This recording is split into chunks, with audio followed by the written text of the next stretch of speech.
اعوذ باللہ من الشیطان الرجیم بسم اللہ الرحمن الرحیم. معزز ناظرین کرام، السلام علیکم ورحمۃ اللہ وبرکاتہ۔ آج ہم کتاب اساس النحو کے چھٹے سبق مذکر اور مؤنث کا بیان اس کے بارے میں پڑھیں گے۔ آئیے سب سے پہلے ہم جان لیتے ہیں کہ اس سبق میں ہمیں کیا کیا چیزیں معلوم ہوں گی۔ سب سے پہلے مصنف علیہ رحمہ جنس کے اعتبار سے اسم کی اقسام بیان کریں گے، اس کے بعد ان اقسام کی تعریفات بیان کریں گے، اور اس کے علاوہ مؤنث کی تانیث کی جو علامات ہیں وہ بیان کریں گے، اور آخر میں بتائیں گے کہ کس طرح کے الفاظ مؤنث سماعی ہوتے ہیں۔ ان چیزوں کو بیان کریں گے آج مصنف علیہ رحمہ اس چھٹے سبق میں۔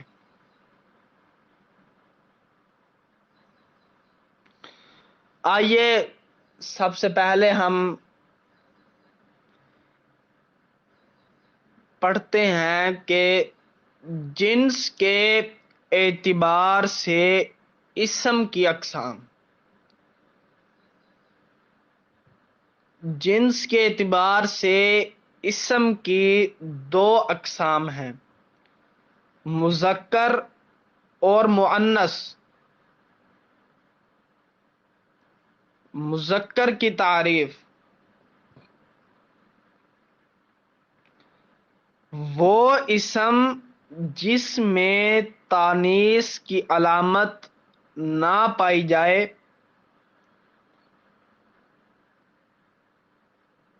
وہ مذکر ہے، مؤنث نہیں ہے۔ جیسے فارسن، گھوڑا، اس میں تانیث کی علامت میں سے کوئی علامت نہیں پائی جا رہی تو یہ مذکر ہوگا، مؤنث نہیں ہوگا۔ فائدہ: عربی زبان میں ہر اسم مذکر استعمال ہوتا ہے جب تک اس کا مؤنث ہونا ثابت نہ ہو جائے، یعنی جب تک ہمیں معلوم نہیں ہوگا کہ یہ مؤنث بن سکتا ہے تو وہ اس وقت وہ لفظ مذکر ہی رہے گا، مؤنث نہیں بن پائے گا۔ یہ عربی زبان کا ایک قاعدہ کلیہ ہے کہ لفظ جب بھی بولا جائے گا تو وہ مذکر ہوگا، بعد میں دیکھا جائے گا کہ اس میں تانیث کی علامت پائی جا رہی ہے یا نہیں پائی جا رہی۔ اگر تو اس میں تانیث کی علامت پائی جا رہی ہے تو وہ مؤنث ہے، نہیں تو وہ مذکر کہلائے گا۔ اب مؤنث کی تعریف: وہ اسم جس میں تانیث کی علامت پائی جائے اسے مؤنث کہتے ہیں۔ جیسے ناقۃن، اونٹنی،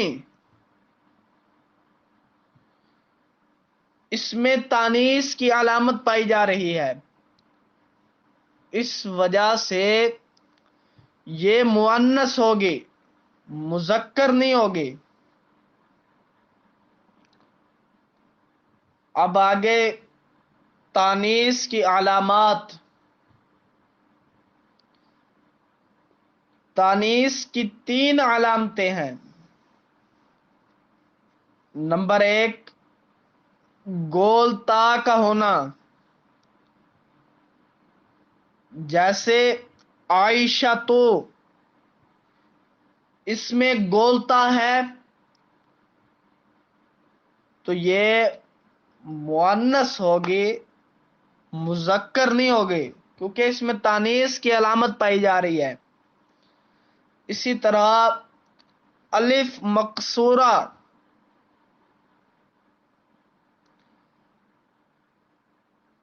جیسے بشرا، خوشخبری، یہاں را کے اوپر جو کھڑی حرکات ہے یہ الف مکسورہ ہے، چھوٹی الف، یہ بھی تانیث کی علامت ہے. الف ممدودہ، جیسے سوداؤ، یہاں جو الف پایا جا رہا ہے وہ الف ممدودہ ہے. کالی عورت، یہ بھی تانیث کی علامت میں سے ہے، تو یہ مؤنث ہوگی، مذکر نہیں ہوگی.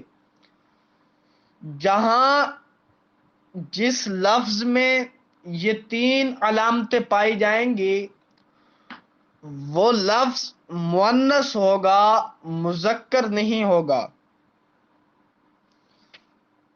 اب وہ فائدہ بتا رہے ہیں کہ بعض اسماء میں مؤنث کی علامت لفظوں میں موجود نہیں ہوتی.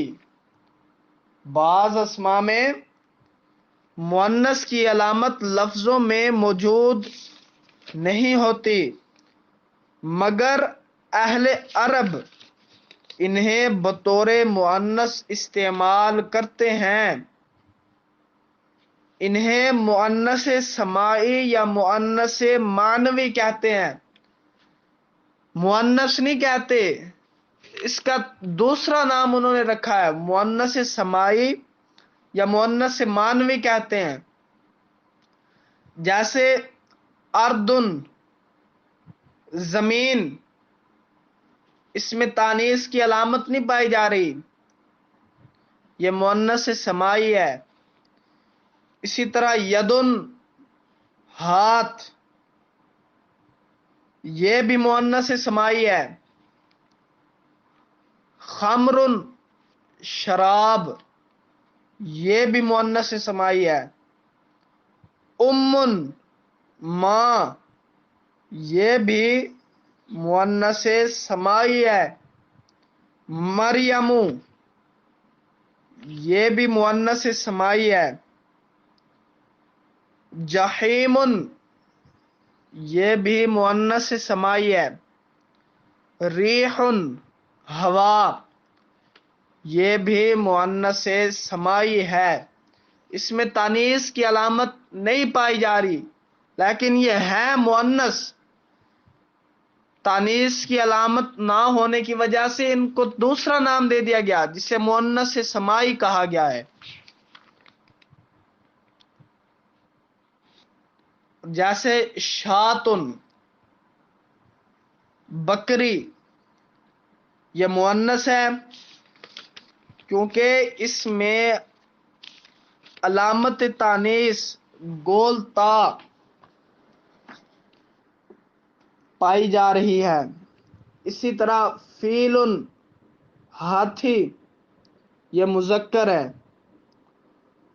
صحراؤ، یہ مؤنث ہے، الف ممدودہ اس میں پایا جا رہا ہے. فہدن، چیتا، یہ مذکر ہے. اس طرح کے اسماء جن میں تانیث کی علامت نہیں ہے وہ مذکر، جن میں تانیث کی 3 علامتوں میں سے کوئی بھی ایک علامت پائی جا رہی ہے تو وہ مؤنث ہوں گے. اور بعض ایسے اسماء ہیں جن میں تانیث کی علامت نہیں پائی جا رہی لیکن وہ ہوتے مؤنث ہیں تو ان کو مؤنث سمائی کہیں گے، مؤنث نہیں کہیں گے۔